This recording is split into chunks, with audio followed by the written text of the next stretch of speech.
Lee Marvin was not the kind of actor who cared about being liked. He built a career on playing tough men, soldiers, outlaws, and anti-heroes, because he understood their mindset from real life. Marvin's life was shaped by war, hardship, and a fierce sense of independence, and he never hesitated to speak his truth. That blunt honesty extended beyond his roles and into his relationships with fellow actors. While many stars softened their opinions for public image, Marvin kept his private feelings private. And when he chose to speak, he did so with sharp clarity. In one of his most famous moments of candor, Marvin named 7 actors he truly disliked. Some of them were legends, others were his peers.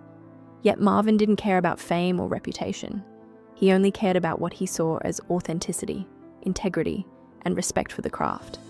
What he revealed is a raw portrait of Hollywood's hidden conflicts. Early life, from troublemaker to Marine warrior. Lee Marvin was born on February 19, 1924 in New York City, into a family steeped in military tradition. His father was a World War I veteran, and his brother would also serve. Marvin's childhood was restless. He moved between schools in Florida and New Jersey, struggled with authority, and often found himself in trouble. These early conflicts revealed a rebellious streak and a refusal to conform. When World War II began, Marvin enlisted in the US Marine Corps at age 18. He served with the 4th Marine Division and fought in the brutal Battle of Saipan in 1944.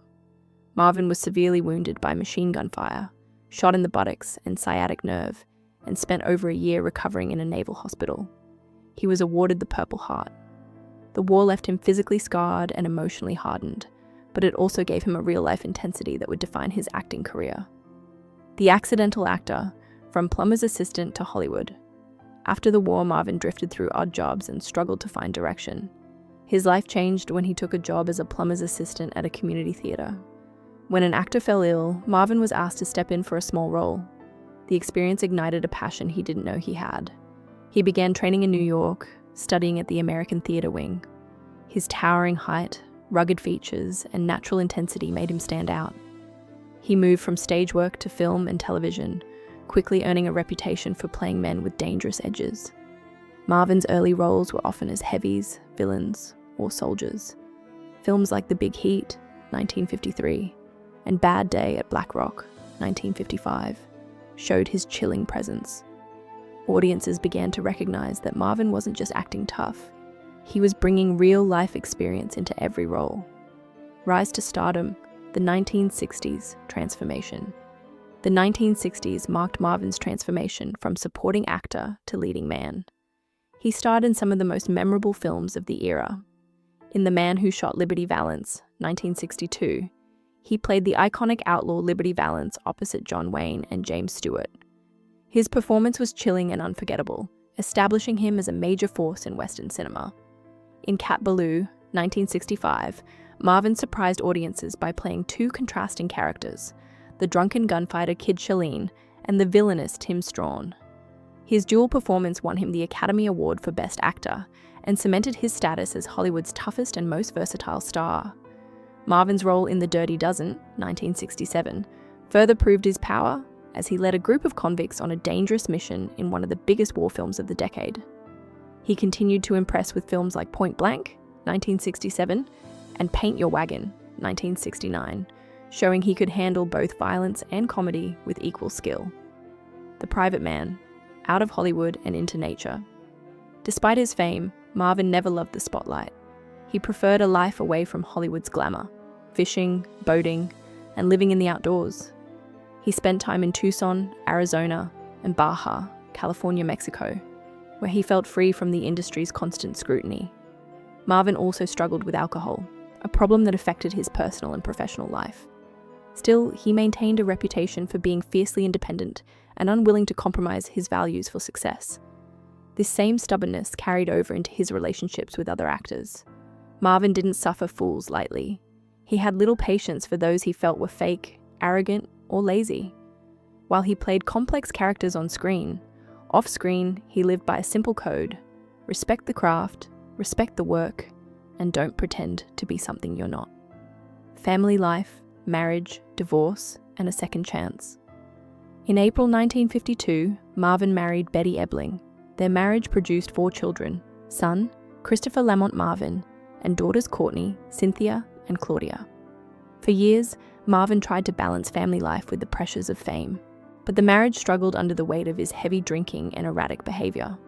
The couple separated for 2 years and divorced in January 1967. Later, Betty published a memoir titled Tales of a Hollywood Housewife, revealing personal details about their marriage. She claimed Marvin was unfaithful, alleging he had an affair with actress Anne Bancroft. After his divorce, Marvin's relationship with Michelle Triola became infamous, culminating in the landmark Palimony case that reshaped cohabitation rights in America. The relationship ended in bitterness, but Marvin eventually found peace when he reunited with his childhood sweetheart, Pamela Feely. They married in 1970, and their relationship remained strong until Marvin's death in 1987. The 7 men he hated, John Wayne to Frank Sinatra.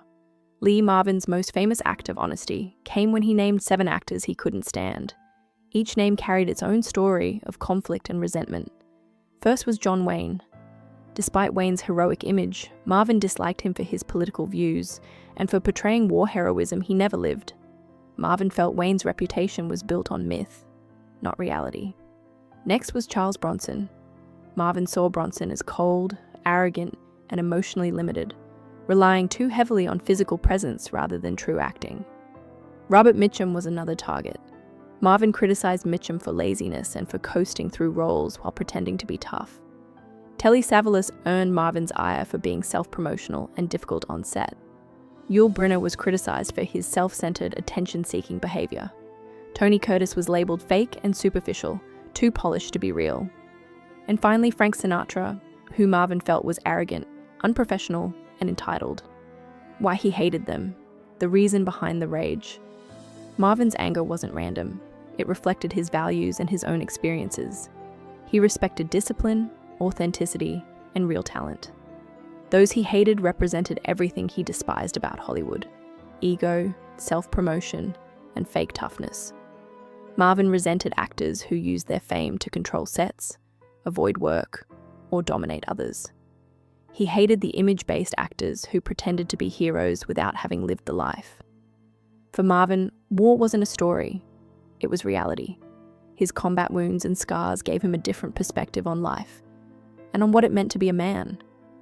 When he saw someone like John Wayne playing soldier without ever serving, it felt like an insult. When he saw performers who relied on charm instead of craft, he saw a system he refused to respect. His hatred was not only personal, it was a moral judgment. The end of a legend. Illness, death, and legacy. Marvin's health began to decline in the 1980s. He was hospitalized in December 1986 due to complications related to coccidioidomycosis. The condition caused respiratory distress, requiring steroids to help his breathing. He also suffered major intestinal ruptures and underwent surgery. By 1987, Marvin's body had begun to fail. On August 29, 1987, he suffered a heart attack and died at age 63. His military service was honored with a burial at Arlington National Cemetery, reflecting the respect he earned both as a veteran and a public figure. Marvin left behind a legacy of unforgettable roles, a rare authenticity, and a life lived on his own terms. He remains one of Hollywood's most iconic tough men, an actor who didn't just play rugged characters, but lived like one. Outro, a man who spoke his truth. Lee Marvin's list of hated actors wasn't simply a gossip-filled rant. It was a statement of who he was, an uncompromising, authentic man who refused to pretend. He believed in the power of honesty and the value of hard work. He loved acting, but he hated the fake world that often surrounded it. His life was shaped by war, pain, and a desire to remain true to himself. Whether you agree with his judgments or not, Marvin's words revealed a side of Hollywood rarely seen, the raw, unfiltered truth behind the glamour. In the end, Marvin didn't want to be remembered as a star. He wanted to be remembered as a real man, one who spoke his mind, lived fiercely, and refused to compromise.